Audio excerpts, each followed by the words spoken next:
Lepas saya kenal seorang mamat gila ni, saya tak bagi alasan dah dekat dia sendiri. Mamat ni nama dia David Goggins, dia penulis buku Can't Hurt Me. Dia pernah masuk larian 240 batu ataupun 360 km. Dan mamat ni juga lari antara bandar ke bandar. Contohnya dia kena buat kerja di bandar A dan kemudian dia kena bekerja di bandar B, dia akan berlari antara dua bandar ni dan tim dia yang akan bawa baju dia, pakaian dia dan semua persalinan dia. Kenapa dia lari antara bandar ke bandar? Sebab dia terlalu sibuk. Dia tak ada masa. Masa yang ada adalah masa travel antara bandar ke bandar dan digunakan untuk berlari. So dalam buku Can't Hurt Me, David kata dulu dia pun gemuk, berisi dan loser.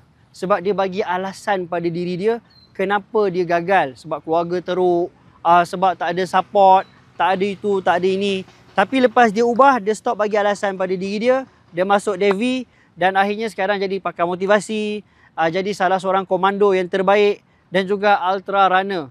Dan sekarang menginspirasikan manusia di seluruh dunia termasuk saya sendiri.